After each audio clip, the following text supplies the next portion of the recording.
हम अक्सर दूसरों की गलतियों पर उंगली उठाते हैं, लेकिन क्या कभी खुद के बिहेवियर को कभी देखा है हमने?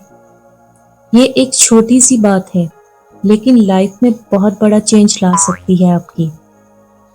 आज हम बात करेंगे कि कैसे हमारी सोच और बिहेवियर दूसरों को चोट पहुंचा सकता है, बिना हमें पता चले। Hi everyone, welcome back here. My name is Tanu. हम हमेशा चाहते हैं कि बाकी लोग जहरीला बिहेव करना बंद कर दें, लेकिन हमने कभी अपना बिहेवियर तो देखा ही नहीं। सबसे इम्पोर्टेंट रिश्ता तो आपका खुद से है, इसलिए ये बहुत जरूरी है कि आप अपने अंदर की किसी भी नेगेटिव बात को पहचानें जो दूसरों को या खुद को नुकसान पहुंचा रही है। जब हम परेशान या गुस्से में होते हैं तो हम मान लेते हैं कि हमारे जो आसपास के लोग हैं वो गड़बड़ कर रहे हैं कुछ ना कुछ। हम खुद को ये कहकर माफ कर देते हैं कि हमारे खराब मूड की वजह से हमने किसी से बुरा बिहेव कर दिया, लेकिन हम ये नहीं सोचते कि सामने वाला भी किसी मुश्किल से गुजर रहा होगा। इसका रिजल्ट ये होता है कि हम किसी और को भी दुखी कर देते हैं, यानी अब सिर्फ आप ही नहीं, कोई और भी दुखी हो गया है। हमेशा अपने बिहेवियर को चेक करते रहो आप लोग, और उसे बदलने की कोशिश कीजिए, खुद के लिए और दूसरों के लिए। ये सिर्फ आपका ग्रोथ करने का तरीका नहीं है, बल्कि खुद से प्यार करने का भी तरीका है। जब आप खुद में चेंज लाते हो तो आप खुद से ये कहते हो कि मैं इससे भी ज्यादा अच्छा डिजर्व करती हूँ या करता हूँ। अपने बिहेवियर को चेंज करके आप अपने आप को ये बताते हो कि जो भी मेरी आदतें हैं या बिहेवियर है जो कि आपकी ग्रोथ को रोक रहे हैं, आप उन्हें पीछे छोड़ने के लिए तैयार हो। हम में से ज्यादातर लोग दूसरों पर दोष डालने में बहुत जल्दी करते हैं। हम फौरन बता देते हैं कि दुनिया में क्या गलत चल रहा है या किसी और में क्या कमी है, ताकि हम खुद की जिम्मेदारी लेने से बच सके।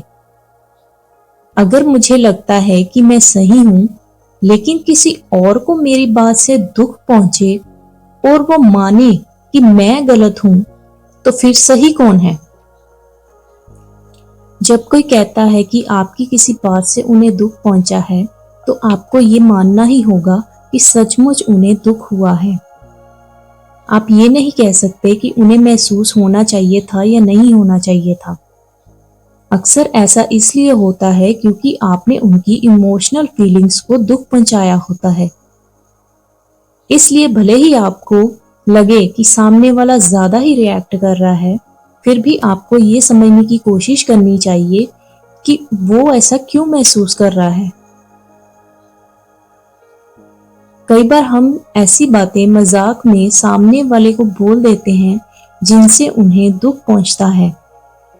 अगर सामने वाला ये एक्सेप्ट करता है कि मेरी बात से दुख लगा उन्हें, तो हमें ये मानना होगा कि मेरी बात शायद हद पार कर गई है।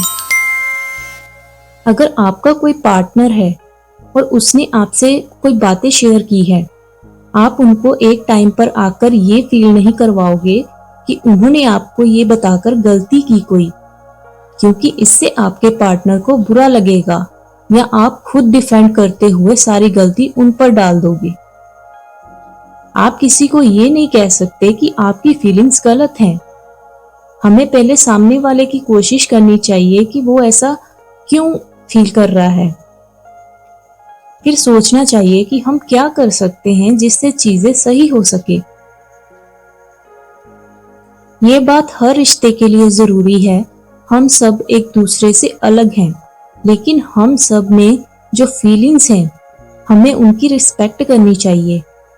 किसी के दर्द को समझना सिर्फ उनके बारे में जानने का मौका नहीं देता, बल्कि ये हमें आगे बढ़ने और बेहतर इंसान बनने में भी मदद करता है।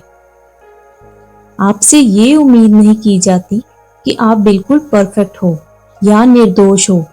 हम सब गलतियां करते हैं, लेकिन जरूरी ये है कि आप सीखने, समझने के लिए हमेशा तैयार रहिए। याद रखिए, बदलाव की शुरुआत दूसरों से नहीं, आपसे होती है। जब आप अपने एक्शंस, वर्ड्स, हैबिट्स और रिएक्शन को समझना शुरू कर देते हैं, तभी आप खुद के लिए और दूसरों के लिए एक बेहतर इंसान और एक सच्चा हीलर बनते हैं। अगर आज की वीडियो आपको अच्छी लगे तो इसे जरूर शेयर कीजिए। कमेंट में लिखिए, मैं हर दिन खुद को बेहतर बना रही हूँ या बना रहा हूँ। आज के लिए इतना ही। Thank you so much for watching my video.